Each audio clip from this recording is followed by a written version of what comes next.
Amém, irmãos? João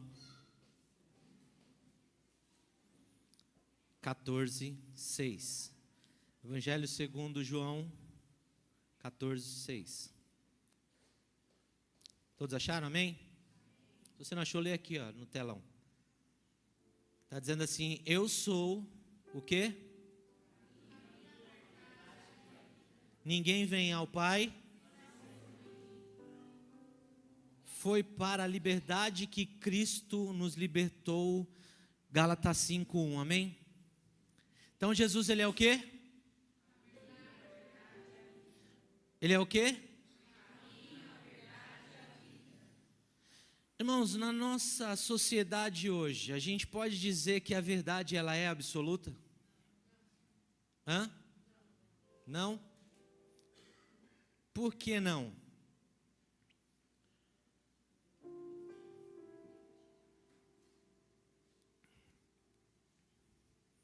A verdade sempre vai ser verdade. Amém? A verdade ela é imutável.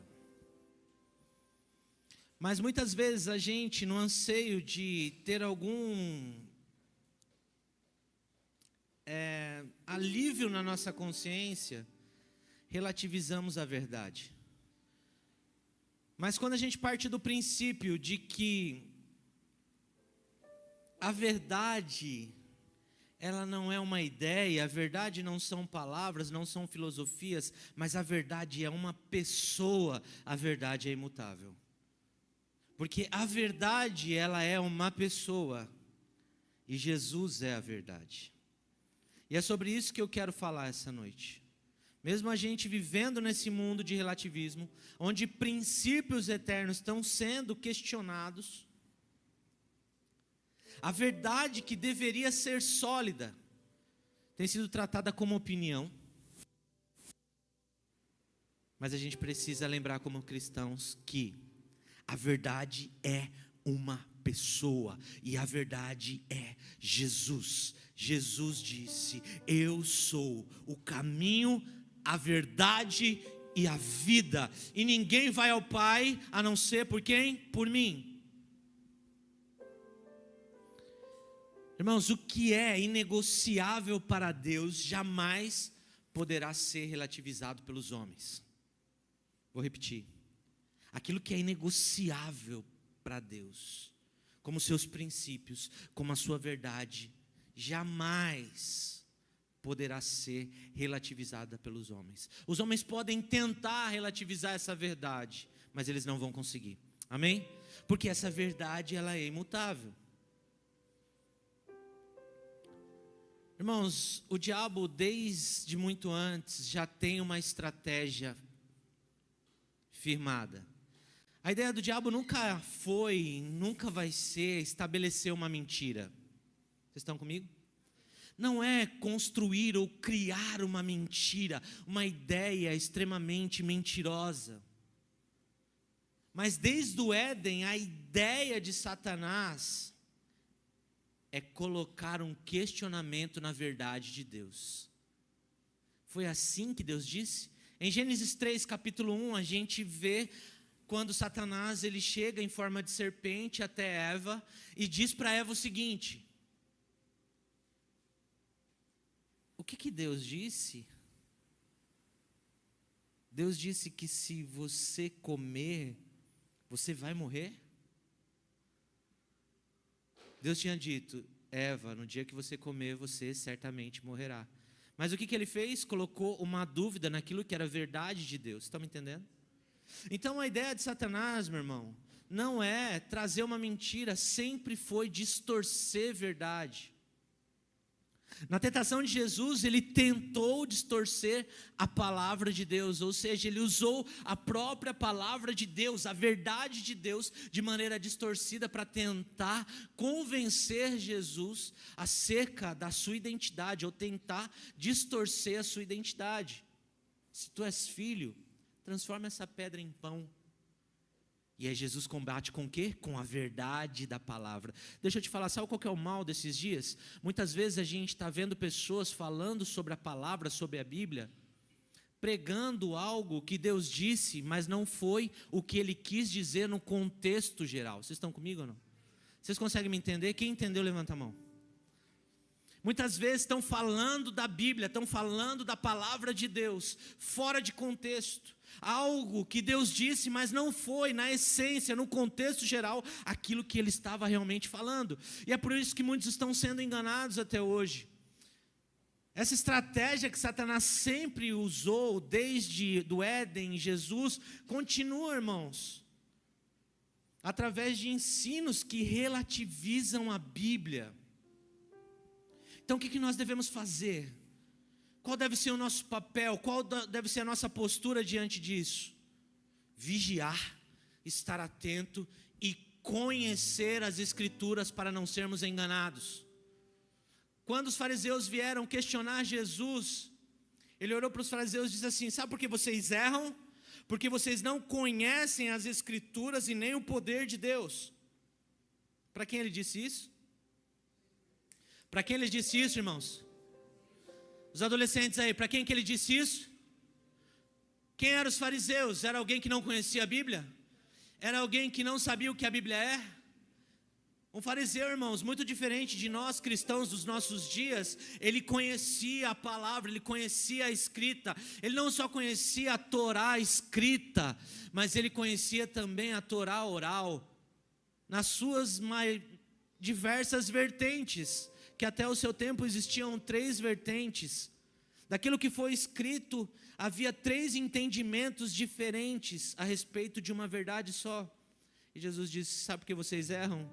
Porque vocês não conhecem a palavra de Deus, vocês não conhecem as Escrituras, vocês não têm intimidade com a Escritura e nem o poder de Deus.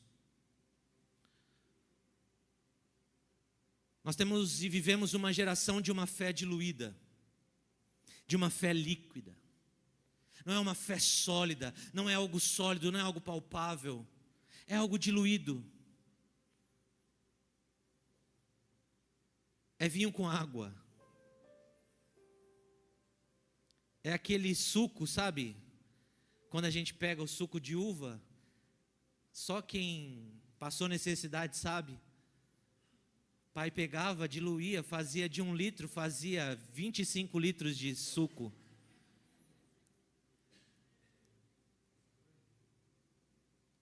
Tem um gostinho de uva, mas não é mais o suco.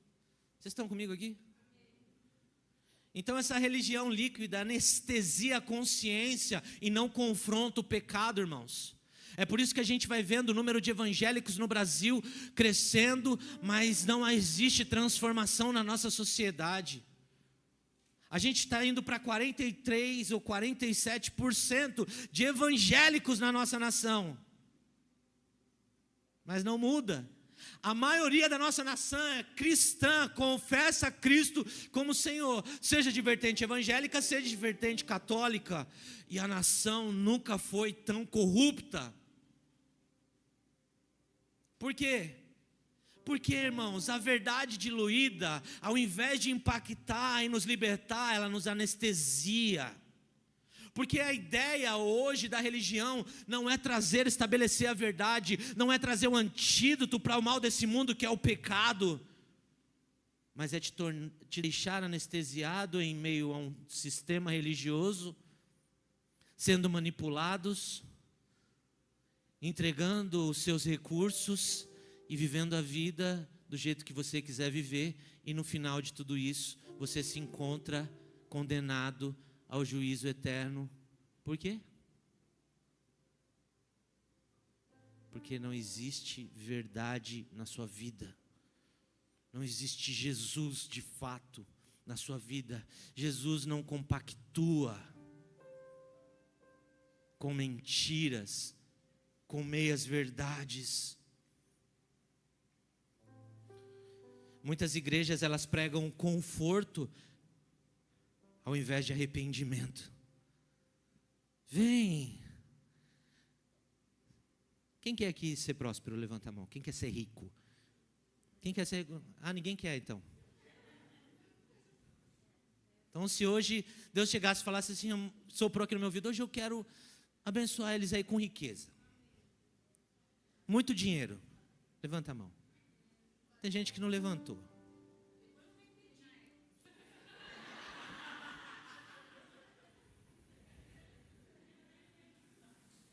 Existe, irmãos, uma verdade, amém?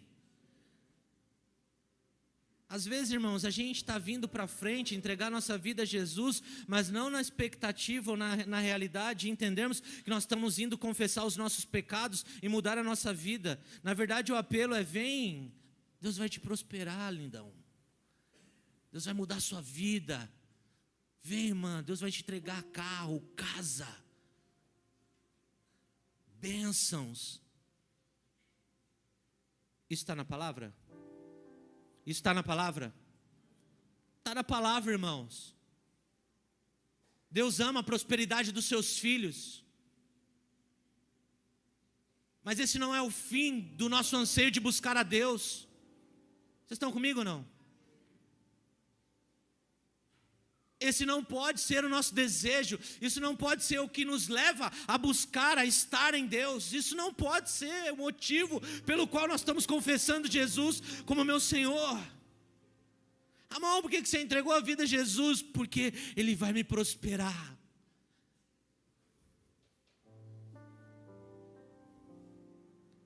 A maior prosperidade que Deus podia dar para a sua vida é a salvação. Nenhum dinheiro compra a salvação.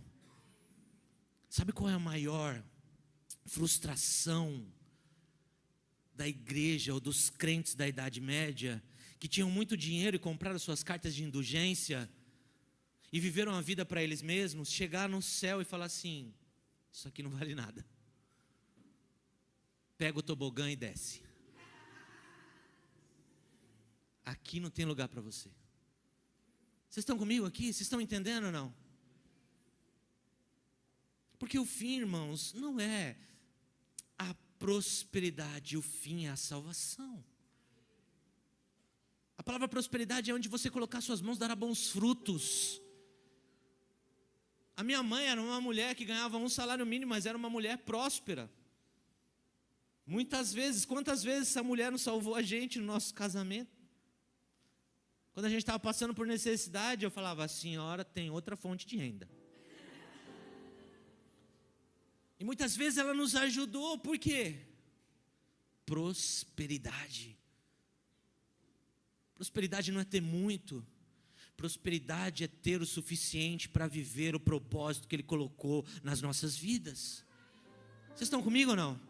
Se Deus Ele quiser, Ele pode virar uma chave e você sair de um estado de pobreza extremo para um estado de riqueza muito grande. Por quê? Porque Ele vai te usar para algum fim. Mas o fim não é esse. O fim é que nós precisamos sair dessa ideia de conforto e sermos confrontados para ir para um lugar de arrependimento, de verdade, de vida e de propósito. Jesus não morreu naquela cruz para te dar dinheiro. Ele morreu naquela cruz para trazer sobre você salvação, te remir dos seus pecados, te justificar dos seus pecados. E se Ele quiser, Ele pode prosperar. Se for o plano de Deus, Ele pode entregar recursos em suas mãos. Hoje a gente, no meio dessa ideia de fé diluída, a gente pode imaginar um pouco. Tenta imaginar isso. Assim como uma tinta dilui e desfigura a água pura, falsos ensinos diluem e contaminam a verdade do Evangelho. Você quer ouvir um amém? Nós precisamos permanecer na pureza da fé e na sã doutrina. Irmãos, deixa eu te falar uma coisa. Não é fácil viver na pureza da fé e na sã doutrina. Parece que a gente está numa pedra de moinho, como o trigo sendo triturado a todo tempo. Teve um irmão que um dia chegou e falou assim: pastor, eu não aguento mais. Será que o senhor podia dar uma trégua? Todo culto que eu venho daqui eu saio moído. Se arrepende. Se alinha. Porque se você sente que algo está te moendo somente, é porque você não se entregou para ser moído. Aí fica pesado, aí fica doloroso. Agora, quando você se entrega, quando você reconhece seu pecado, quando você começa a se entregar para esse propósito de Deus, onde Deus, Ele está te fazendo, de trigo, Ele está te fazendo farinha. Para quê? Para fornecer pão ao faminto. Verdade ao faminto. Jesus ao faminto. Amém, irmãos? Então não é em vão. Glória a Deus. Mas nós precisamos permanecer fiel. Deus tem um chamado. Diga, Deus tem um chamado. Qual é esse chamado? Compromisso com a cruz. Quem está compromissado com a cruz aqui? Amém? A vida cristã exige renúncia. Jesus, quando chama os seus discípulos, Ele diz o quê? Aquele que quiser vir após mim, negue-se a si mesmo, o quê? E siga-me. Porque, irmãos, a gente não tem visto real, algo efetivo acontecendo no nosso meio. Porque a gente vive, às vezes, satisfeitos com uma visitação emocional que acontece num culto. Mas passou domingo, segunda, terça, a gente já se sente fraco. E aí começa, meu Deus, eu preciso de mais um culto. Por quê, irmãos? Porque Deus não vai de fato estar todo o tempo no seu coração. Se você tem vivido a vida para você mesmo, se você não tem negado a si mesmo, se você não tem aberto seu coração para que Ele entre, para que Ele encontre morada, para que Ele more em você, para que Ele viva em você, não somente visite você num domingo, te toque em alguma necessidade, mas a ideia de Deus é essa, a verdade de Deus é essa, nos tornar templo, morada de Deus através do seu Espírito. Mas para isso nós precisamos negar a si mesmo, nós precisamos tomar a nossa cruz, nós precisamos morrer, amém? Amém, irmãos? Esse amém não foi muito forte. Se nós queremos viver plenitude de Deus, se nós queremos viver satisfação em Deus, nós precisamos entender que tem um negue-se a si mesmo, tem um caminho de cruz, tem um caminho de morte. Aí sabe o que vai acontecer, irmãos?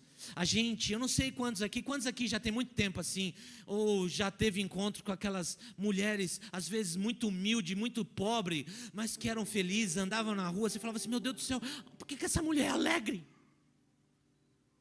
Ela mora num casebre, ela não tem nada, ela não tem um carro, ela não tem nada, mas essa mulher, ela tem vigor, ela tem vida, ela está orando, ela está ajudando, ela está auxiliando o necessitado, ela está orando por enfermo, ela está visitando o hospital. O que faz essa mulher fazer isso? O poder do negue-se a si mesmo, a satisfação de às vezes olhar para a sua vida e não ter nada material que os homens esperam que nós tenhamos, mas carregar dentro de si o maior tesouro, que é a presença de Deus. Você pode ser alcançado na sua necessidade, você pode ser curado, você pode ter uma porta aberta, você pode ter riqueza, você pode ter prosperidade, mesmo assim chegar no final da sua vida e se ver sem Jesus.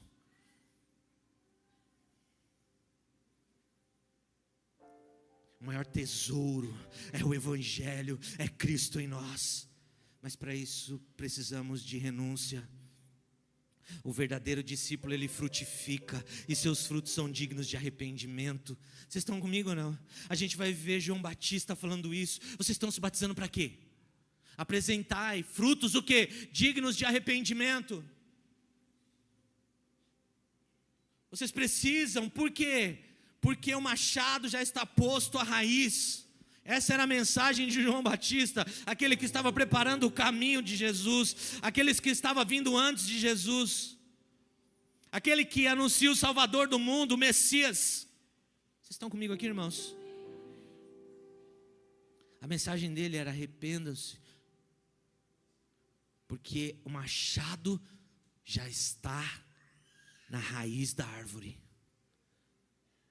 Está sendo cortada, e toda árvore que não frutifica será cortada e lançada no fogo.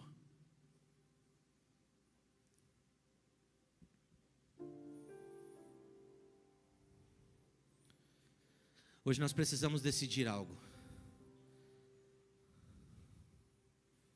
Talvez muitos de nós aqui achamos que decidimos, mas eu queria convidar você, só você, através do Espírito Santo, se conhece.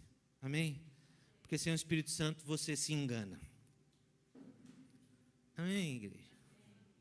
O próprio Davi diz: o Senhor me sonda e me conhece. Então vê se há em mim algum caminho mau. Davi não sabia, mas o temor dele, após o seu pecado, era tão grande, que ele começou a orar para o Senhor. Falou: Deus, só o Senhor me conhece. Eu não me conheço, eu não me sei, mas o Senhor me sonda. O Senhor vai no mais profundo do meu ser, do meu íntimo. Então vê, por favor, se há em mim algum caminho mau, se há alguma motivação errada, se há algum pecado escondido, e guia-me pelo caminho da eternidade. Vocês estão comigo, irmãos? Existe uma eternidade preparada para aqueles que temem o Senhor.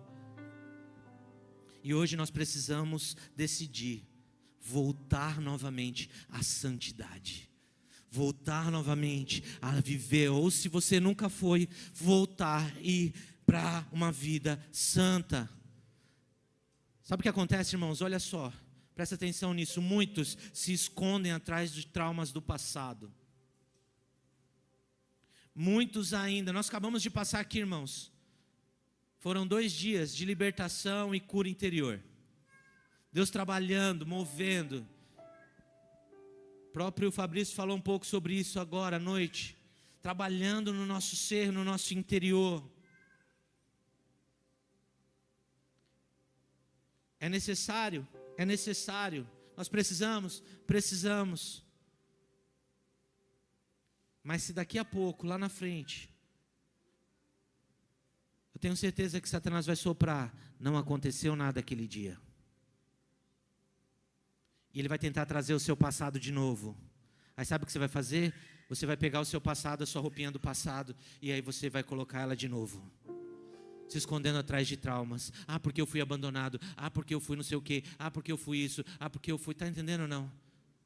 É por isso que Ele promete uma nova vida. É por isso que Deus, Ele te deu uma nova vida. É por isso que Deus quer te dar uma nova vida. Ele quer trazer uma nova realidade sobre você. Talvez a gente não consiga compreender isso profundamente. Mas os traumas não podem ser mais esconderijos para que nós possamos pecar. Possa se tornar a roupa que nós estamos vestindo, que nos fantasia, para que nós possamos estar aí no meio do pecado, dizendo: não, são os meus traumas.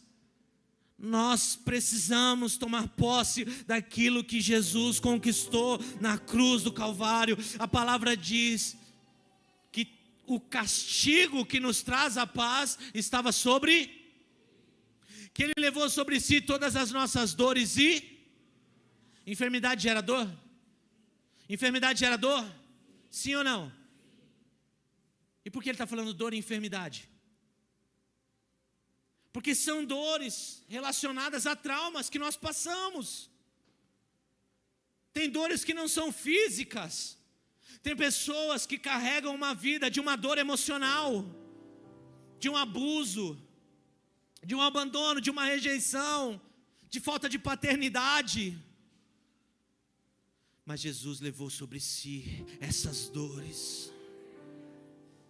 Pelas suas pisaduras, ou seja, pelas suas feridas, nós somos sarados, nós somos curados, nós temos uma nova vida em Cristo. Foi por isso que Ele entregou-se na cruz do Calvário, não simplesmente para morrer, ressuscitar e se fazer rei somente dos judeus, não. Ele trouxe a esperança de uma nova vida para aqueles que se entregam de todo o coração. Há uma nova vida. Talvez Satanás tenha soprado por muito tempo: não existe mais jeito para você, Fabrício, não existe mais jeito para você, Léo. Mas e nós estamos acreditando nessas verdades, porque elas são para você, Léo, não tem mais jeito. Mas o Evangelho te torna uma nova criatura. Olha só, a palavra diz que foi Ele que nos chamou e Ele deu um nome para nós. Toda chamada de Deus, que Ele queria mudar a história, como foi a de Jacó. Ele chama Jacó, que queria ser enganador, usurpador, e falou: agora você já não é mais Jacó, agora você é Israel, porque você lutou com Deus e saiu vencedor. Existe uma nova história para aqueles que estão negando a si mesmo, para aqueles que estão voltando à santidade, para aqueles que não estão escondendo atrás do seu passado. Deus te chamou para uma nova vida, mas para isso nós precisamos abandonar. Quando vier, pastor, então os pensamentos, declare a verdade de Deus. Declare aquilo que Deus disse sobre você. Você é meu filho amado.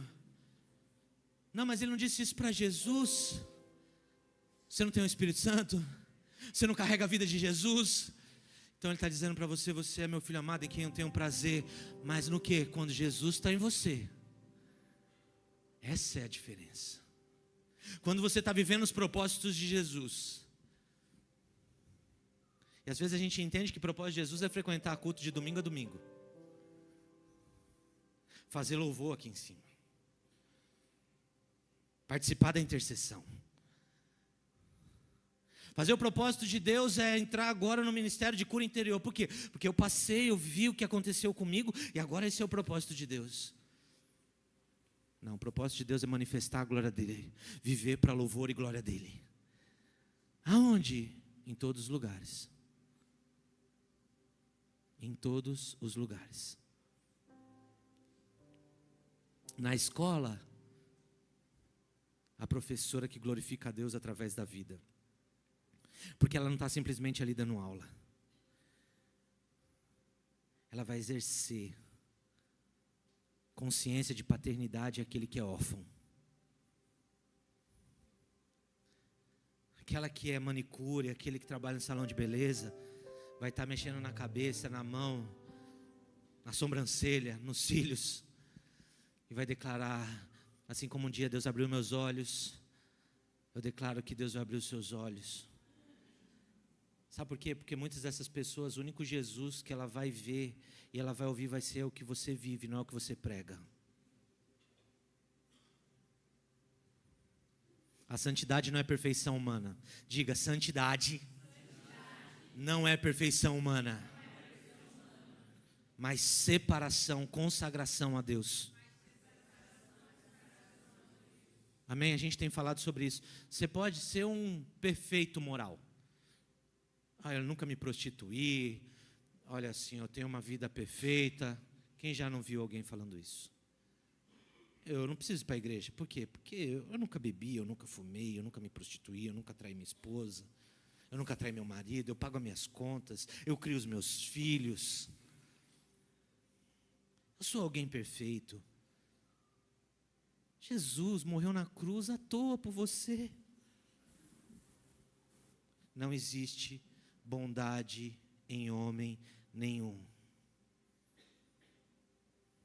Nosso padrão de bondade é muito baixo, porque esse cara está vivendo para si mesmo e a gente está olhando assim: nossa, olha como ele é justo.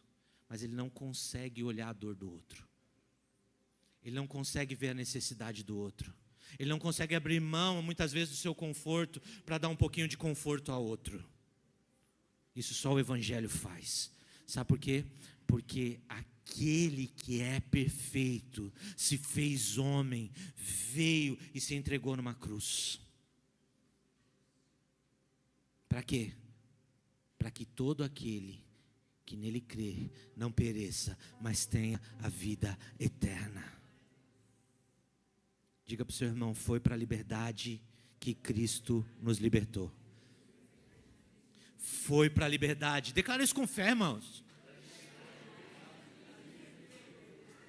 Olha para alguém nos olhos assim, ó, e fala: foi para a liberdade que Cristo te libertou. Foi para a liberdade que Cristo te libertou. Foi para a liberdade que Cristo te libertou. Amém? Foi para a liberdade que Cristo te libertou, porque eles estavam sozinhos aqui. Amém, irmãos? Então a gente não pode mais viver como escravos. Amém? Achando que é o que nós estamos fazendo, que vão nos justificar, que vão dar um salário para a gente. Não, Ele pagou o preço. Ele comprou a sua vida com sangue. Ele te resgatou da mão do inferno. Ele te tirou do inferno. Ai, meu Deus! Se eu estivesse falando aqui hoje, Deus vai liberar chave de carro. Aleluia! É mesmo, é misericórdia, mas a gente não está vibrando com salvação. Ele te libertou do laço do inferno, das amarras do inferno, das cadeias do inferno. Ele te tirou das trevas e te colocou no reino do Filho do seu amor. Eu quero sonhar que um dia que a gente vai estar falando isso e as pessoas vão levantar, vão dar glória a Deus, vão sair, né? E não porque recebeu uma profecia, uma palavra de alguma coisa, porque tudo que nós precisamos está em Cristo. A gente precisa entender isso. Foi para a liberdade que Ele nos libertou, para nós não sermos mais escravos, para nós não andarmos mais com o espírito de escravidão, com medo. Por quê? Porque agora, através de Jesus Cristo, nós temos o poder de sermos chamados filhos de Deus. Aqueles que creem em seu nome, Ele deu o poder de serem chamados filhos de Deus. Talvez a gente não entendeu isso ainda. Mas sabe o Criador do mundo? Sabe aquele que você diz que criou o mundo através da sua palavra? Ele hoje é o seu Pai.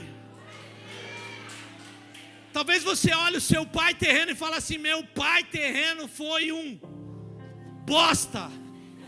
Vou descer para não escandalizar. O pastor falou bosta em cima do púlpito. Estou falando embaixo. Talvez seu pai terreno foi um lixo. Mas Deus te adotou, o perfeito Pai, o Criador do céu, da terra e de tudo que existe, de forma perfeita, te adotou, te resgatou. E hoje nós podemos clamar através do Espírito de adoção: Abba Pai, Abba Pai. Nós já não somos mais órfãos, nós temos um Pai.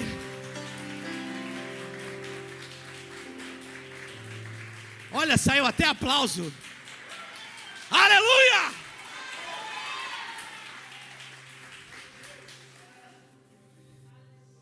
A verdade continua sendo absoluta, porque ela é uma pessoa e ela é Jesus. E Jesus, sendo a imagem de Deus, Ele é o mesmo ontem, hoje e será eternamente. Deus não muda, o seu amor é incondicional, o seu sacrifício não se condiz à sua vida. Amém? Mas nós precisamos dar uma resposta positiva a isso. Esses dias eu vi um vídeo e ele viralizou, e eu já vou acabar com isso. De que antes do evangelho chegar aqui, ele precisa chegar aqui. Sabe por quê? Porque se o evangelho estiver só aqui, ele só faz sentido quando a gente está bem emocional. Quando a gente está ali vivendo algo legal, quando a gente está ali e tal, né? Aí ele faz sentido. Aí Deus é bom. Aí o evangelho é legal. Aí Deus é legal. Mas quando eu estou triste, quando eu passo por um momento de tristeza, não, o evangelho é ruim, Deus é ruim, Deus não é o mesmo, Deus mudou, Deus se esqueceu de mim.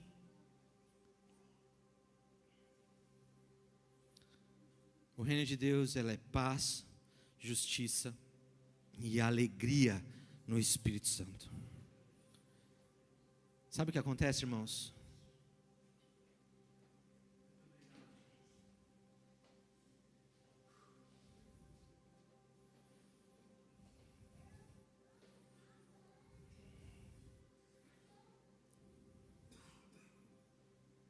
Sabe o que acontece, gente? A gente acha que porque o reino de Deus é alegria, a gente não vai ter momento de tristeza. porque a gente acha que o reino de Deus é alegria, a gente não vai passar momento de angústia. Às vezes a gente acha porque Deus nos ama, a gente não vai sofrer. Mas esse sofrimento tem um propósito: gerar em nós uma fé inabalável. Se vocês permanecerem em mim e a minha palavra permanecer em vocês, vocês vão dar muitos frutos. E por que, irmãos? O evangelho tem que estar aqui. 2 mais 2 são 2 mais 2. Quando você está muito triste, 2 mais 2. Quando você está muito alegre, 2 mais 2. Mudou? Muda. O evangelho precisa ser isso. Ele morreu na cruz por mim. Isso é só um momento. É só uma estação. Essa tristeza é só por um momento. Eu preciso continuar nele. A palavra dele, a verdade dele precisa continuar em mim.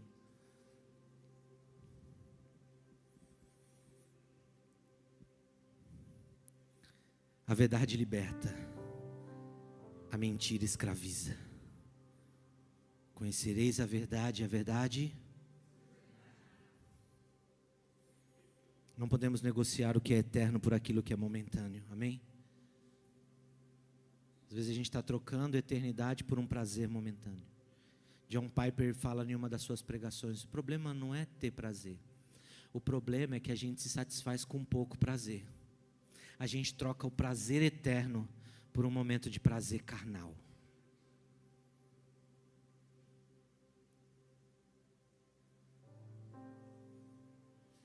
Amém? Em um mundo onde tudo muda, até a surda muda, mentira. Até a bermuda, mentira. São pensamentos intrusivos, irmãos. Eu tenho que falar, que senão eu não consigo continuar a linha de raciocínio. Mas em um mundo onde tudo muda, a verdade de Cristo permanece inabalável. Ou seja, aquilo que Cristo falou sobre você não muda. A sentença que Ele deu sobre você não muda. Amém? Amém? Você crê nisso?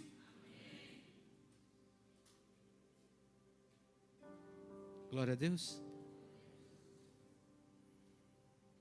Deus trouxe uma sentença de vida sobre você, apagando toda sentença de morte. Hoje em Cristo nós podemos dizer que nós temos vida, porque o inimigo, o ladrão, vem para matar, roubar e destruir, mas Jesus veio para dar vida, e vida é muita vida, é vida eterna. Vocês estão comigo ou não? É muita vida, é uma vida eterna. E é para isso que Ele nos chama, para viver essa vida eterna ao lado dEle.